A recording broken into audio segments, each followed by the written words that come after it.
Bassirou Diomaye Faye dana ko door ni ki suba jamono ji Casamance mën naa ne sécurité ba moom tarkal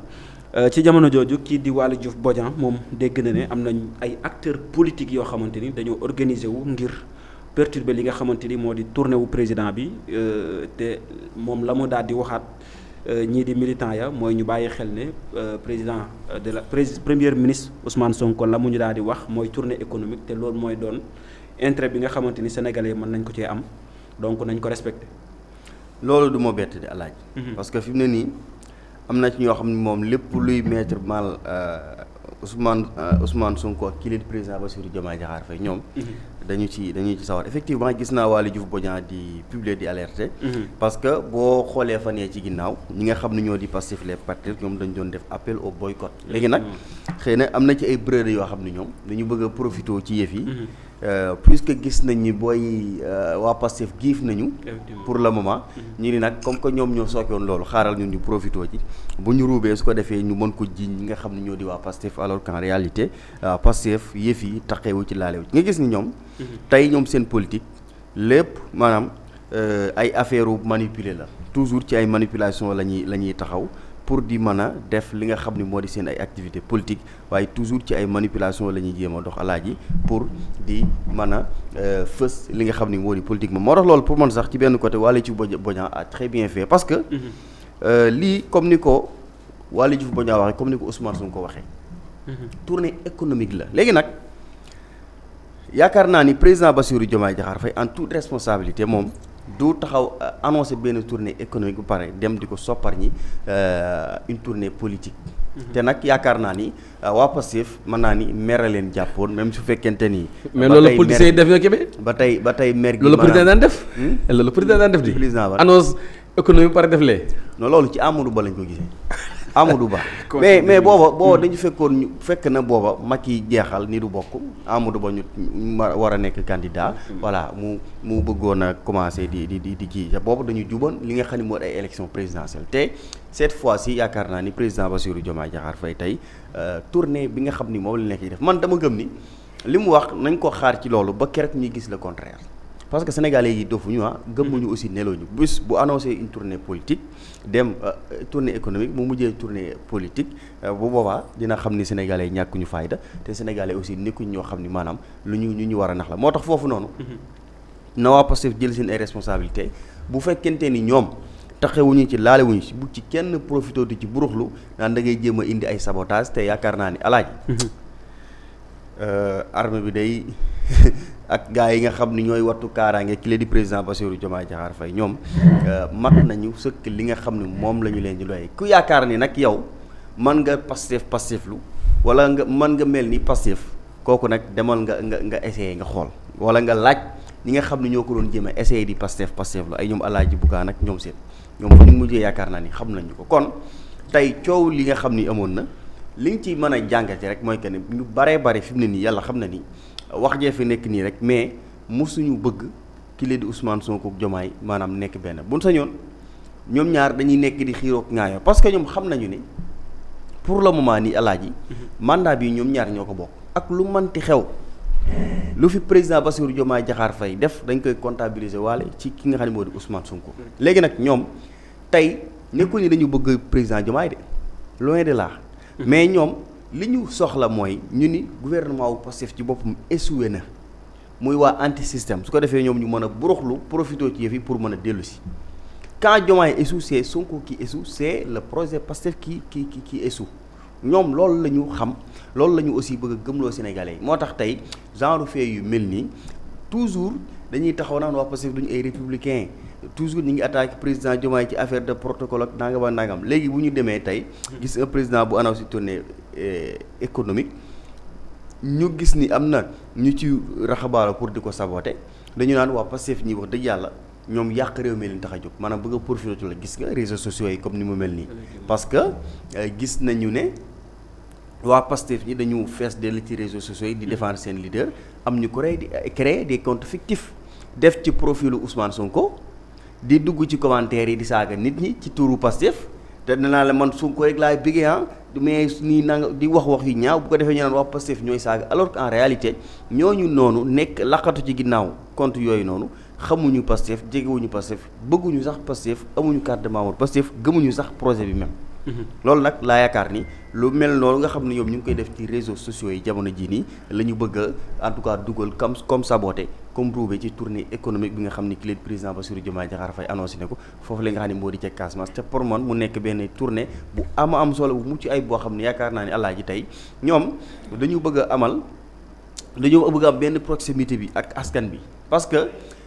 boo xoolee Macky Sall ak yeneen présidents yi fi jot a jaar en réalité ñoom dañu déconnecté woon ci askan bi dañu déconnecté woon avec les réalités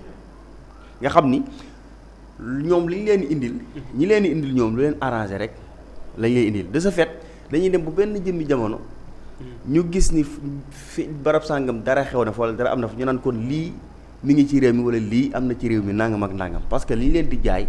bokkul ak li nga xam ne mooy réalité bi léegi nag bu ñu amee président boo xam ni dafa jóg pour jugal boppam pour dem en tout cas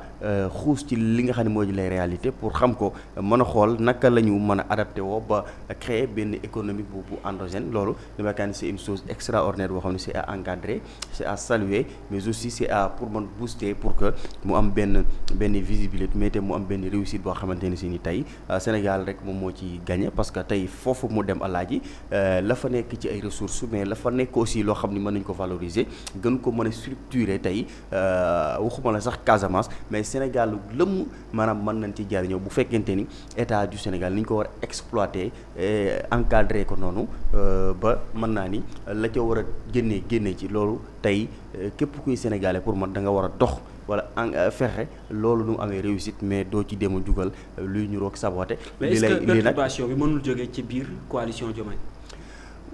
waa lépp mën na nekk mais de toute façon ñoom déjà jot nañu déjouer seen plan ba pare parce que fi mu ne nii moom ku jug di bërëdëlu naan da ngay jéem a saboter gars yi daañu la identifier très rapidement léegi nag lii moo lay wan que ni ñoom duñ ay compatriotes maanaam duñ ay patriotes bëgguñu seen réew parce que ko xam ne yow nee nga Sénégal nga bëgg Sénégal jaral na lu ne te lépp luy intérêt Sénégal ak luy njariñu Sénégal yaa ngi dox ci noo koy yàqee ak noo koy saboter loolu ça pose problème mais loolu lañu gis booy xool presque ci ku jéggi jamono ji nii parce que là c'est une tournée économique d'accord tey en politique bu fekkente ni nit ki dafa poser des actes politiques y a des réponses politiques yoo xam ni mën na ko am parce que waa Pastef lu leen mënti waxal ñoom du ñu saaga kenn lu ñu xaste wala di sànnante ay xeer ñoom lenn parce que loolu kenn terewu ko mooy nga ñëw ñu naan la Sonko te foofu ñoom xam nañu fan lañ koy defee xam nañu kañ lañ koy def ak naka lañ ko war a defee du n'importe où n'importe comment la ñu koy defee gis nga ñi fi naan pacifier ñu bari booy xool ñooñu dañuy ñëw fekk ci ndaw ñooñu ci seen domaine ndaw ña parce maanaam sonkoriser leen yuuxoo leen ñi leen que ni maanaam fii Sonko rek moo fi nekk mais ça il s'agit quand même du Sénégal il s'agit de notre économie moo tax ma yaakaar ni en toute responsabilité war nañu fexe ba en tout cas mu am réussite bu mucc ay bala dañuy desandi ba tey ci kàddu yi kii di Waly Diouf Bodian dañuy daal dem foofa ca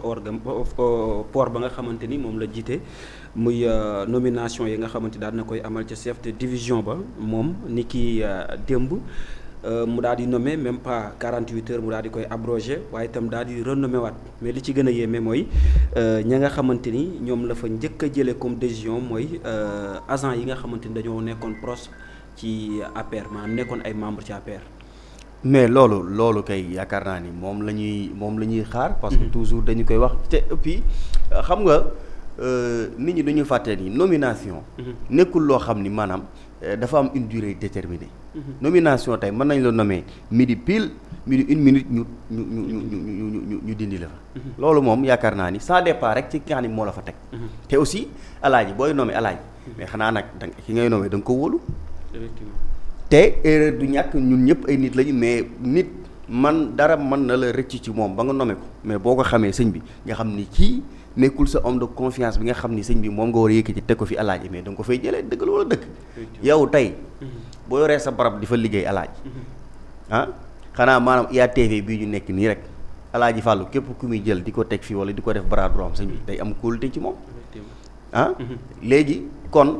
genre bërëb yu mel noonu genre direction yu mel noonu c'est normal à ce que moom Waly Diouf Bodian bu fa tegee kenn gis ni parce que la mu gis ba tax mu dindi ko moom moo xam ba tey ñun xamuñu ko dañuy gis ni teg na fa après teggi beneen bi ci des mooy waa APR pour man bu ñu toogee ba parce que Waly Diouf Bodiang moo yàgg a taxaw ji naan gars yi nañu pacifier administration bi on a une opposition milliardaire Waly Diouf Bodiang moo commencé di théoriser loolu kon moom bu ñu dama yaakaar ne sax ñooñu koy dañu rëcc fu ñu nekkoon wala fu ñu réere woon Waly Diouf Bodiang ba tey jii mu soogee mën a taxaw pour di leen kii man kay loolu mooy son problème mais yaakaar naa que ni y a de ces choses yoo xamante ne si ni alaaji man dama jàpp ni tey bu yàgg sax te loolu la ñuy reprocher en fait aussi ki nga xam ne mooy président Bassirou Diomaye Diakhar Faye mooy tey man mënuma comprendre en réalité tey ñi nga xam ne ñoo di waa APR continuer di nekk ci yenn direction yi di occuper yenn postes yi ba jamono ji nii man lu ko war a expliquer man xawma ko au même moment tey mais waa Pastef doone ma amuñu compétence. mais souvent nga ñëw fekk fii koo xamante ni peut-être APR la bokk mais mu ngi def liggéey bu am solo est-ce que kooku dina jar a yëkkati. bon ñoom nag dañuy woote politique de rupture. ça dépend man li may contre mooy.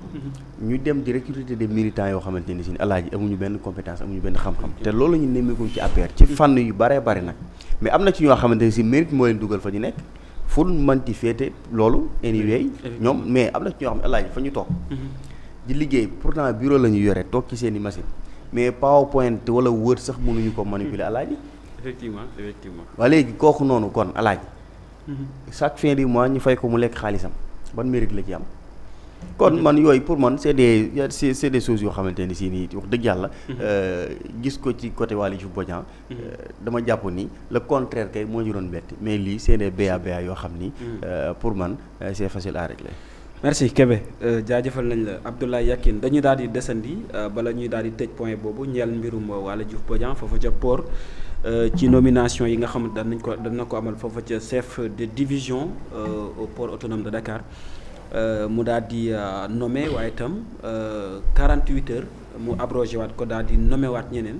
mais la ca gën a garaaw mooy agent yi nga xamante ni ay membre APR la ñu war ñooñu moom da leen faa raxas ba ñu set wecc naka nga jàngati décision boobu nga xamante ni kii di Waly Diouf daat na koy jël. xanaa rafetlu ko rek. te di ko applaudir di ko wax ne noonu la. damay faral di wax ne question boobu def naa benn groupe ma nekkoon rek. doon ma ko fa posé question démb. mooy man li ma gëm mooy. réew mi ñi ko gëm ni nga bëgg a doxalee gëm sa projet mais ñoom nga mën a dénk poste ñu doxal la ko mais ki nga xamante ne si yow bokku leen gis-gis mën nga ko dénk sax dara mu saboté ko ngir bëggut sa réussir mais kooku waroo ko fa bàyyi mu exercer dara da nga ko fa a jëlee nu mu gën a gaawee la fait que mu yees sax kay la ñuy wax waaye def gi kay alhamdulilah après nga dénk ko ñoo xam ne ñu jub lañ te pare pour jubal pare it pour jubbanti